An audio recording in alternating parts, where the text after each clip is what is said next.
Bonjour à toutes et à tous, ici Samuel. Comment se lancer et abandonner une certaine idée de la réussite? Une question qui m'est posée par une personne qui a fait une grande école et qui souhaite aujourd'hui consacrer davantage de temps à elle-même et à ses enfants sans forcément tomber dans le job complètement alimentaire. Euh, j'ai pas de réponse toute faite à cette question. Maintenant, comme souvent, un témoignage vaut 1000 réponses toutes faites. Je vais vous parler de mon évolution depuis le conseil vers la musique et le coaching. J'ai commencé donc comme consultant d'organisation dans un grand cabinet.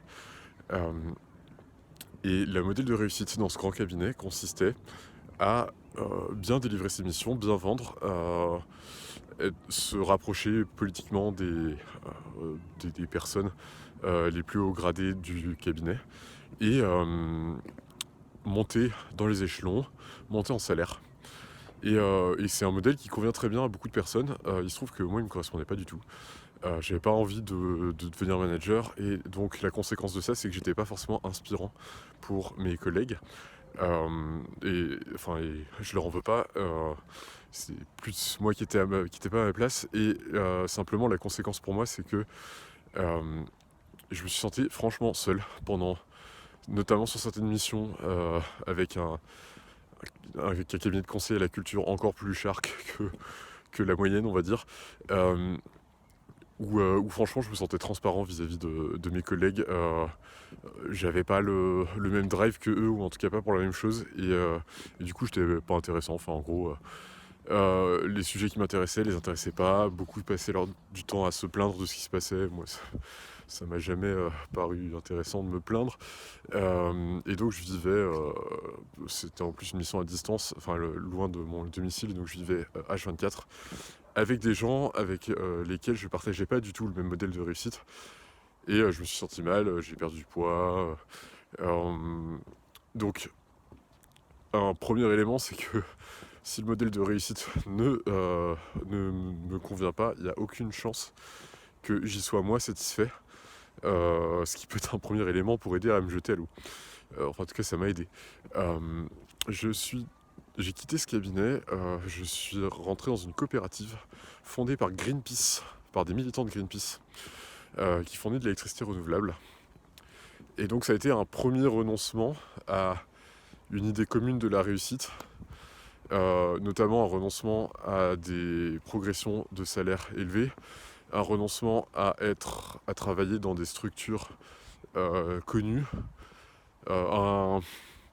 pour aller travailler concrètement avec des militants et militantes qui étaient hyper matures pour beaucoup d'un point de vue psychologique. Par contre, d'un point de vue euh, capacité de travail, ils n'avaient pas tous bien sûr le même niveau de maturité que des personnes euh, ayant vécu toute leur vie en entreprise. Euh, Premier renoncement donc, depuis cette coopérative, je suis passé à la musique. Alors là pour le coup, pas spécialement d'enjeu point de vue critère de réussite, la transition d'ingénieur à musicien euh, pose question à certains et assez inspirante pour d'autres. Euh, Après, c'est plus la transition suivante, où donc j'ai pas arrêté la musique, mais j'ai également commencé une activité de chef de chœur. N'importe quoi. J'ai commencé une activité de coach. Et cette activité de coach, quand j'en ai parlé à un chef d'orchestre, il m'a dit, en gros, si tu commences ça, tu seras jamais crédible comme musicien professionnel aux yeux des autres musiciens professionnels. Euh, et ça m'a posé question. Et j'ai finalement échangé avec une actrice euh, qui est également coach, qui m'a dit, moi je me considère comme actrice et comme coach. J'ai jamais remarqué que ça me causait quelques soucis que ce soit dans ma carrière d'actrice d'être coach à côté. J'ai besoin des deux et quand il y a une période de ma vie, l'un des deux prend le dessus, l'autre finit vite par revenir, donc t'inquiète pas, il n'y a pas de souci. Musicien et coach, c'est tout à fait possible. Euh, je lui ai fait confiance et j'ai franchi le pas de me lancer dans des études de coach et dans une formation au coaching.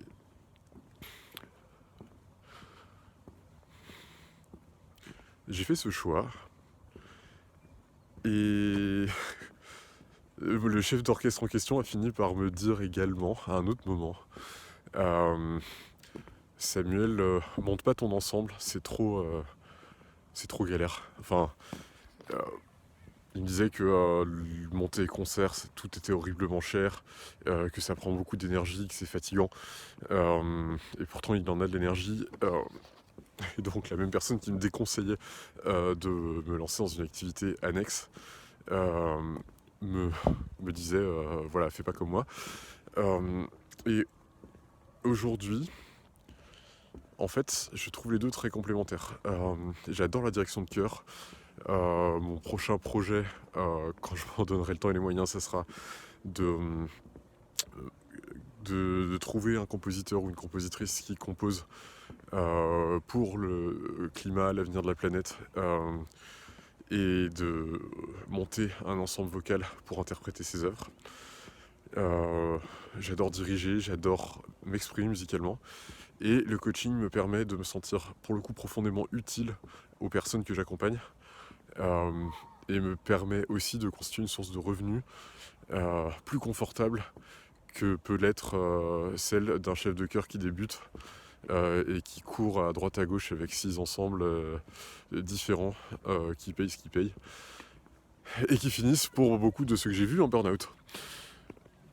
Si je résume, je constate de mon expérience que ces différents renoncements à ce qui pouvait être des modèles de réussite, ça a été un peu comme plonger dans l'eau froide d'une piscine. C'est inconfortable de le faire, et une fois qu'on est dedans, on y est bien en fait. Et notamment parce que on passe d'un modèle de soumission, on va dire, à la volonté de notre milieu, à un modèle où l'on écoute ce qu'on a profondément envie de faire. Et cette deuxième façon de faire est intrinsèquement beaucoup plus satisfaisante, au point que de mon expérience, enfin, je recherche même plus l'approbation des personnes autour de moi. Et j'ai beaucoup moins de soucis avec l'image que je peux renvoyer, parce que je suis nourri par le fait de faire ce dont j'ai profondément envie. J'espère que cette vidéo a été nutritive. Je vous souhaite une belle journée. À bientôt.